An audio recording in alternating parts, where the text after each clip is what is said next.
Be me, 34-year-old corporate compliance officer at a financial services firm. Spend my days ensuring everyone follows the rules, pointing out violations, holding people accountable. Perfect job for someone who sees the world clearly, who understands power structures. Live alone, have my own money, my own life, answer to no one. Exactly how it should be. Today, some of the older women in accounting are gossiping about marriage rates again. Overhear them lamenting how their sons and nephews won't settle down. Feel that familiar irritation rising. Decide to contribute my perspective during lunch break. Explain to them that men today are simply afraid of strong, independent women. Tell them modern men are commitment-phobic children who want mommy bangmaids, not partners. They look uncomfortable, but I continue. Point out that men have always had the power to define relationships on their terms, and now that women have standards, men are running scared. One of them mentions her son is a doctor and still won't date seriously. I suggest maybe he's intimidated by successful women, needs therapy to deal with his fear of female achievement. She gets quiet, stops engaging. Good, maybe she needed to hear it. The patriarchy protects itself through women like her, making excuses for male inadequacy. Head back to my desk, feeling satisfied that I spoke truth to power, even in small ways. Later that week, mandatory compliance training for new managers. I'm running a session on harassment policies and documentation requirements, going through scenarios, making sure everyone understands that accusations must be taken seriously, that we believe victims, that there's no room for skepticism when someone comes forward. Notice one of the male attendees, Liam, looking increasingly uncomfortable. He's maybe 40, works in commercial lending, always been quiet and professional. After the session, he approaches my desk. Unusual because most people avoid me after these trainings, especially men. Liam asks if he can discuss something confidential, compliance-related. I agree, assuming he wants to report something, maybe finally acknowledging male misbehavior. He closes the door, sits down, and I can see he's actually shaking slightly.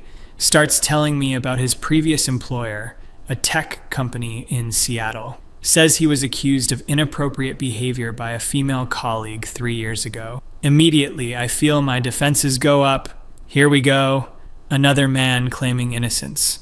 But something makes me listen. Maybe just professional obligation. He describes how a woman on his team reported him for making her uncomfortable during a project deadline. Says he had sent work emails at night, had one conversation in the parking lot about the project, had once complimented her work in a team meeting. Claims that was the entire extent of their interaction. She reported feeling unsafe, said his attention was unwanted, suggested there was more he wasn't saying. I'm mentally rolling my eyes, thinking, sure, that's what they all say. But he continues, pulls out his phone, shows me documentation he's kept for years. Emails to HR, investigation summaries, witness statements. The company put him on immediate administrative leave, informed his team there was an investigation, spent 2 months under review, wasn't allowed to defend himself or know specific accusations beyond the initial complaint. Coworkers stopped talking to him, assumed guilt. Finally cleared of all wrongdoing, investigator found no evidence of inappropriate behavior. But by then, the damage was complete. His reputation destroyed, colleagues treated him differently, several people had already assumed he'd gotten away with something. He left within 6 months, took a pay cut to come here, still has anxiety attacks about working with women. Shows me he never takes meetings alone, never emails female colleagues without copying others, never speaks to women in empty hallways or parking structures. Lives his entire professional life around avoiding any possibility of accusation. I find myself getting annoyed at his paranoia, want to tell him this is exactly the problem, men making everything about their fears instead of women's safety. But something in his documentation stops me. The investigation notes, completely exonerating him, also include a line about the accuser having made similar complaints at a previous employer, complaints that were also unsubstantiated. Liam tells me he found this out later through a mutual connection, says he thinks about suicide sometimes, about how one person's words nearly ended everything he'd built. Has a daughter he barely sees now because his ex-wife used the accusation in their custody battle, even though he was cleared. Judge still referenced it, still treated it as evidence of character issues. I want to dismiss this, want to say he's being dramatic. But I'm looking at documents, at therapy bills, at custody agreements. This actually happened to him. I manage some corporate response about our robust investigation procedures here. He leaves looking unsatisfied, probably wanted sympathy I couldn't give. Spend the rest of the day feeling irritated, like he was trying to make me feel bad for protecting women. But something nags at me about the daughter comment, about custody. The weekend comes, and I meet my friend Rachel for drinks. She's going through a divorce, finally leaving her mediocre husband after 12 years. I've been supportive, telling her she deserves better, that she's wasting her life on a man who never appreciated her. She starts complaining about her lawyer's advice regarding custody and assets. Says the lawyer told her she'll likely get primary custody of their 2 kids, that this is standard. Her husband apparently wants 50-50 custody, has been a present father, but the lawyer says courts favor mothers in our state, especially with kids under 10. I tell her that's just correcting for historical patriarchy, that women have been primary caregivers because men refuse to do their share. Rachel laughs, says her husband actually did more childcare than her because her career paid better. Says he was the one doing pickup and drop-off, helped with homework, coached soccer. But the lawyer says doesn't matter, optics favor her, and she should use that advantage. Also says she's entitled to the house, even though his inheritance paid most of the down payment. Tells me the settlement will probably give her the house, his retirement account, and child support around 40% of his income. I ask if that's fair given he was apparently an involved father. She shrugs, says fair doesn't matter, says this is what he gets for letting the marriage fail. I ask what he did wrong specifically. She admits nothing terrible, they just grew apart, she wanted different things, felt unfulfilled. Says she's actually been seeing someone else for 6 months, met him at a work conference. Describes how her lawyer told her not to mention this, that it won't affect the settlement anyway. No fault state. I feel something uncomfortable in my chest. Ask what her husband thinks about the custody arrangement. Rachel's face changes, gets harder, says he cried, actually broke down crying when she told him she wanted primary custody, said something pathetic about not being able to handle only seeing his kids every other weekend. She seems disgusted by his emotion, by his vulnerability. Says the lawyer explained he'll still be financially responsible, will pay for their lives while having minimal access to them. Tells me her new boyfriend thinks it's manipulative how her husband is making this about his feelings instead of what's best for the kids. I want to agree with her, want to default to my usual position that men need to face consequences. But I keep thinking about those kids losing daily access to their father, who by all accounts was a good parent. Keep thinking about him paying for a house he won't live in, for kids he won't raise. Try to push it away, tell myself this is just the correction of historical injustice. But it sits wrong in my stomach. Monday comes, and there's an incident in the office kitchen. 2 guys from investment services are talking. Don't notice me coming in. One is maybe 28, telling the other about a marriage proposal he's planning. His friend, older, probably mid-40s, is actively trying to talk him out of it. I freeze in the doorway, listening. Older guy is pulling up statistics on his phone, showing the younger one. Says marriage rates are down 40% from the 1970s, says men are opting out for concrete reasons. Younger guy laughs it off, says he loves his girlfriend. It'll be different. Older guy gets serious, starts listing numbers. Says 70% of divorces are initiated by women, closer to 90% for college-educated women. Says in most states, assets get split, but debts and obligations don't. Describes alimony calculations, how many states still award it even for short marriages. Describes how retirement accounts and future earnings can be garnished. Younger guy is looking less amused.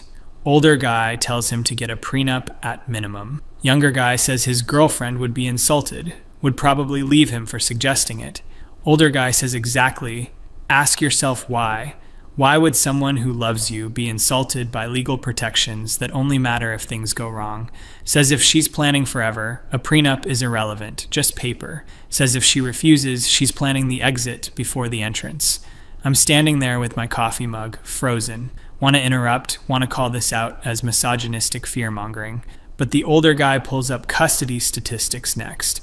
Shows that mothers get primary custody in 83% of cases nationally, higher in their state. Shows average child support payments, shows how they're calculated on income, not involvement. Describes fathers who pay for children they see 4 days a month. Younger guy asks, what if he's a good father? What if he's involved? Older guy laughs bitterly. Says doesn't matter, says he was involved, coached Little League, made breakfast every morning, taught his daughter to read. Still got every other weekend and Wednesday dinners. Says his ex-wife got the house he paid for, gets 42% of his income, just married her boyfriend, and he's raising his daughter. Says his daughter calls the new guy by a nickname that sounds like dad. Says he thought about killing himself last year, actually planned it out.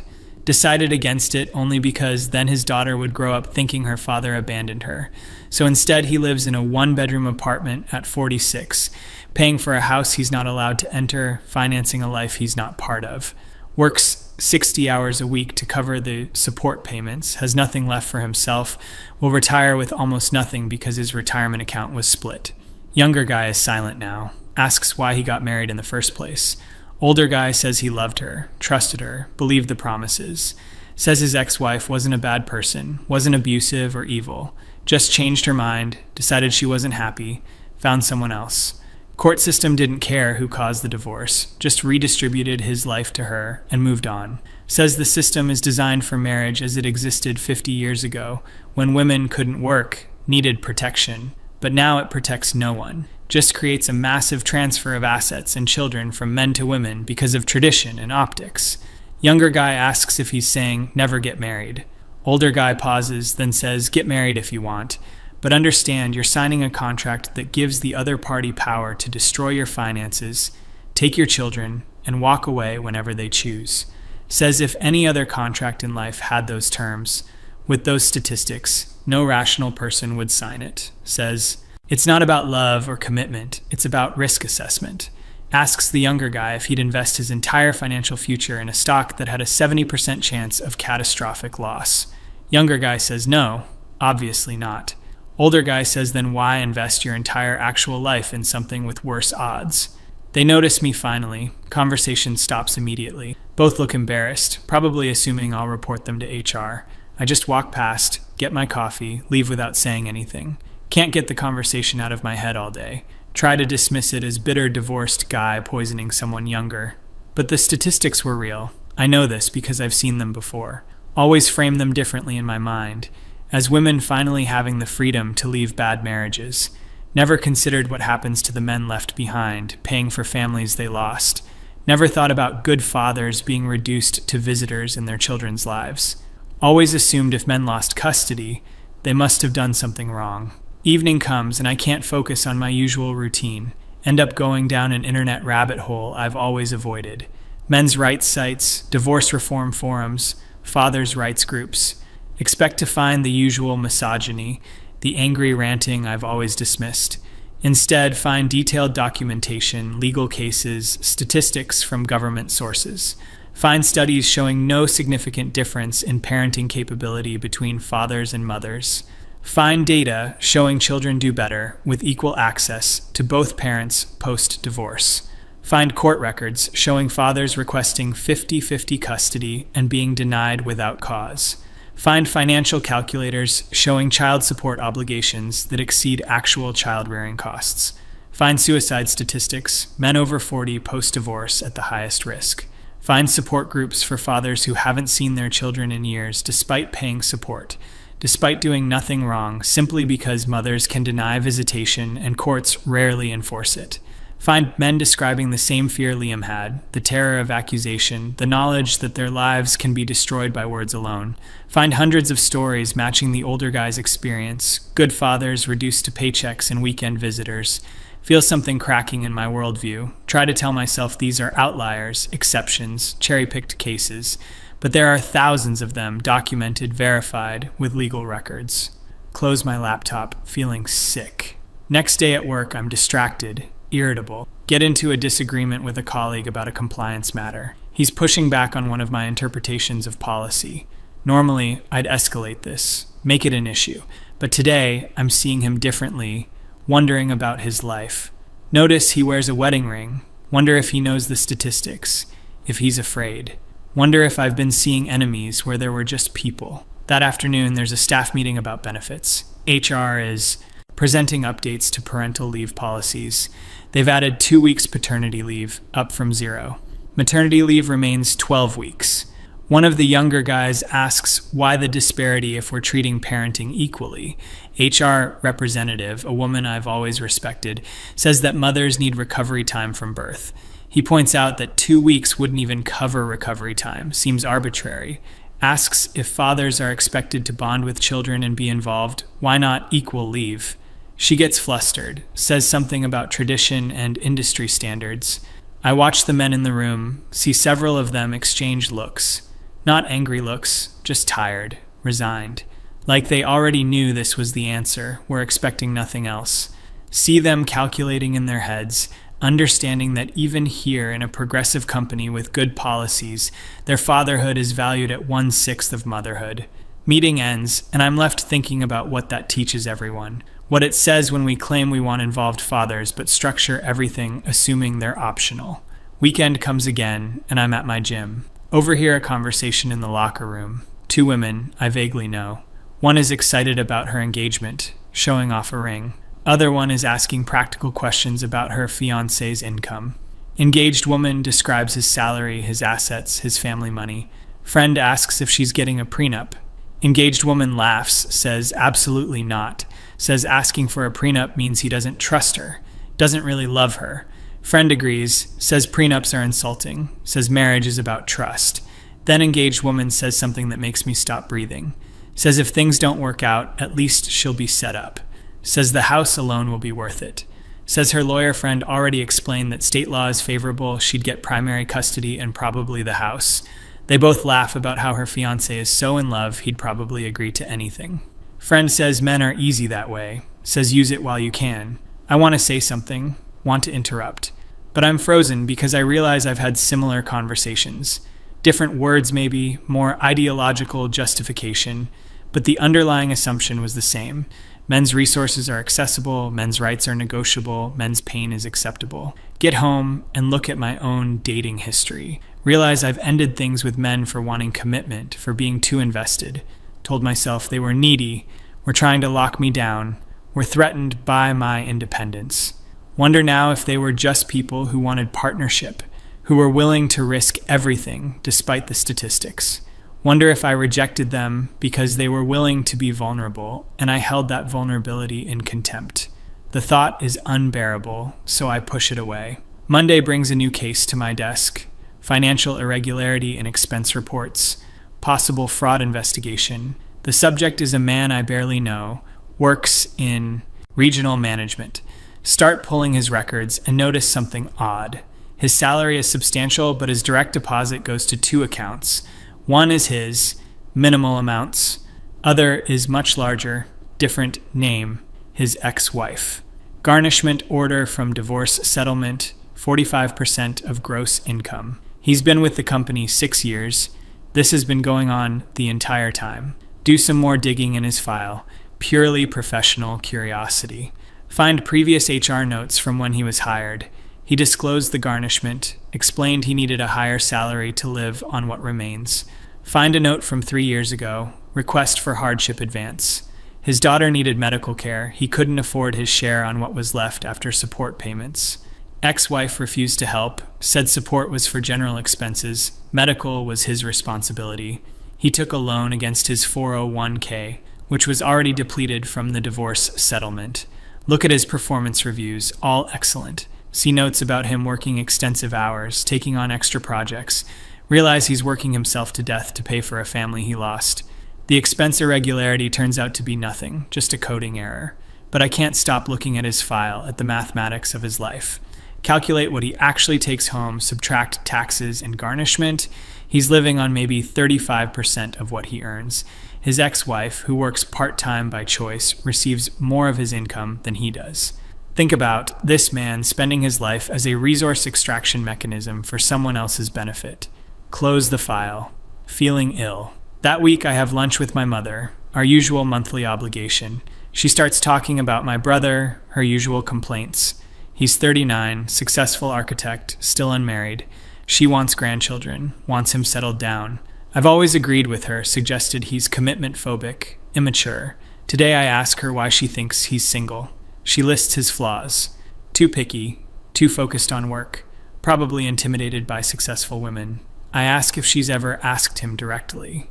She looks surprised, says mothers don't need to ask. They know. Something makes me push, ask her to actually consider his perspective.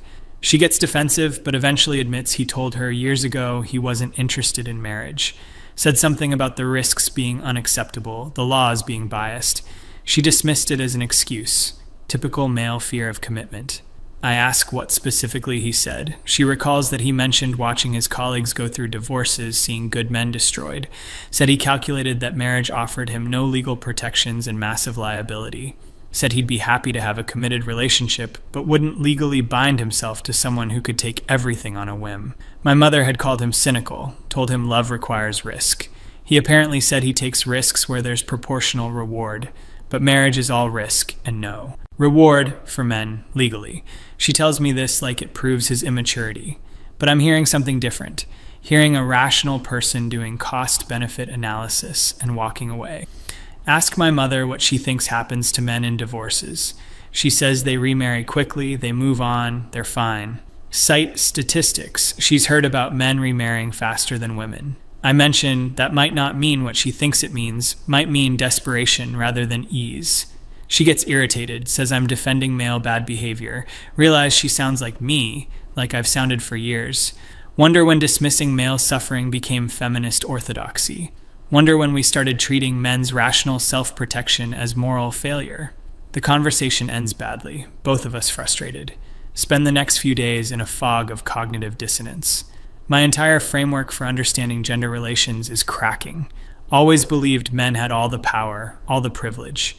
Believed women were fighting from beneath, claiming our rightful equality. Believed men who complained were just angry about losing unearned advantages. But the evidence I'm seeing doesn't support this. See men afraid to be alone with women professionally. See fathers destroyed by family courts regardless of their parenting quality. See men's financial lives gutted by divorces they didn't want. See men's emotions dismissed, their vulnerability mocked, their suffering ignored. See marriage transformed into a legal trap that only a fool would enter. See men responding rationally to systemic risks and being called cowards for it. Try to talk about this with my friend circle. Test these thoughts. Bring up Liam's story obliquely. Ask what they think about false accusations. Immediate response. Believe all women. Accusations are rare. Men lie about being falsely accused. Mention the statistics about custody and divorce. They say men don't want custody anyway. Men aren't good at childcare. The statistics reflect reality. Suggest maybe the marriage rate decline is rational from men's perspective. They say men are just afraid of strong women, intimidated by equality, refusing to grow up. Every response is a mirror of what I've said, what I've believed. Hear my own words coming back to me and recognize them as defensive mantras, not analysis. Realize we've created an ideology that can't accommodate male suffering. Any problem men face gets reinterpreted as either deserved, exaggerated, or secretly caused by other men. We've made it impossible to acknowledge that our movement, our legal changes, our social progress has created new injustices. Sit with this for days, feeling my worldview collapsing. Everything I've believed about gender, power, privilege, and patriarchy is revealed as partial at best. Men do have some privileges, some advantages. This is true. But they also face systemic discrimination, legal vulnerability, and social disposability I've refused to see. The patriarchy I've blamed for everything doesn't seem to be protecting these men. Liam nearly destroyed by an accusation in company policy. The older guy from investment services paying for children he can't see. My colleague working himself to death to fund his ex-wife's life. My brother rationally opting out of an institution that offers him only risk. Countless fathers denied custody despite being good parents. Men living in fear of accusations that can end their careers without evidence. Men facing financial ruin and divorces they didn't want. Men mocked for their emotions while being told they need to be vulnerable. Men's spaces eliminated. Men's issues ignored. Men's lives treated as expendable. And I've contributed to this, actively participated in dismissing their pain. Called them privileged while they were suffering. Called them afraid while they were being rational. Called them toxic while they were being destroyed. Treated their self-preservation as misogyny. The worst part, the part that makes me want to to vomit, is understanding what I've done to individual men in my life. The men I've dated and rejected with contempt for being vulnerable. The colleagues I've suspected and avoided, contributing to their isolation. My own brother, whose rational fear I've dismissed as cowardice. Liam, who came to me in pain and received corporate boilerplate instead of human recognition. I think about the younger guy planning to propose. Hope he listened to his friend. Hope he understands what he's risking. Hope he protects himself. Because the woman he loves, no matter how good she seems now, will have the power to destroy him completely. And the legal system will help her do it. Will treat his destruction as righteous wealth redistribution. Will take his children and his assets and his future and tell him he's lucky she's letting him see his kids at all. Sit at my desk on Friday afternoon, looking at compliance files, seeing everything differently, all these rules I enforce, designed to protect women, to believe all accusations, to assume male guilt, necessary perhaps, addressing real problems, but also creating new problems, new fears, new injustices, men tiptoeing through their professional lives, afraid one misinterpreted comment ends everything. The marriage rate declining isn't men being childish. It's men being rational, protecting themselves from laws that treat them as resource deposits with no rights. Modern women like me, like my friends, like Rachel, have become unbearable risks. We have all the legal power in relationships and family courts. We can destroy men's lives with accusations, divorce them, and take everything, deny them their children. Society believes us automatically, supports us unconditionally, dismisses male suffering as deserved. And we've wrapped this power in the language of victimhood and equality, claimed we're still oppressed while wielding weapons men have no defense against. I've spent years being angry at men for having power I claimed they didn't deserve. Never noticed I held their lives in my hands, their futures subject to my whims. Never noticed the patriarchy I railed against wasn't protecting them at all. Never noticed that in family law and HR policies and social assumptions, I had all the power, and I've been insufferable about it, self-righteous, contemptuous, treated men's fear as pathology instead of recognizing I was the threat. The realization hits me fully as I'm leaving work that evening. Pass Liam in the parking lot. He avoids eye contact, takes a different route to his car to avoid being near me. Watch him alter his path, see the fear in his body language. Understand that I'm part of what broke him, part of the system that destroyed his life. Get to my car and just sit there, hands shaking. My entire framework for understanding the world has been wrong. Not completely wrong. Women do face real problems. Sexism exists. But I've been so focused on those problems that I made myself blind to everything else. Made male suffering invisible, male fear illegitimate, male self-protection into villainy. And in doing so, I became exactly what I claimed to oppose. Became someone who wields power without accountability, who demands special treatment while claiming victimhood, who destroys lives while calling it justice. The men avoiding marriage aren't afraid of strong women. They're afraid of me, of what I represent, of the legal and social weapons I can deploy. They're afraid of losing everything they build to someone who can leave on a whim. Afraid of being separated from their children by courts that don't value fathers. Afraid of accusations that end careers without evidence. Afraid of being ground down into paychecks for families they're not allowed to be part of. And their fear is completely, entirely, devastatingly rational, because I've seen it happen over and over to men who did nothing wrong. Men who loved and trusted and committed and lost everything. Sit in my car as evening becomes night, watching people leave work. See the men walking alone, separated by conscious distance from female colleagues. See them getting into cars to go home to empty apartments because the risk is too high. See them protecting themselves the only way they can, through isolation and avoidance.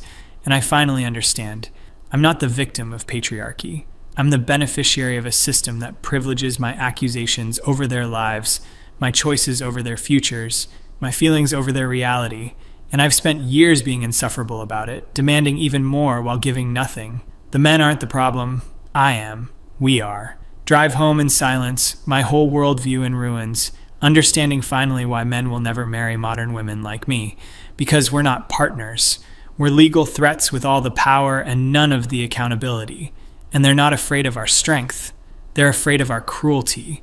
which we've disguised as justice for so long we can't even see it anymore.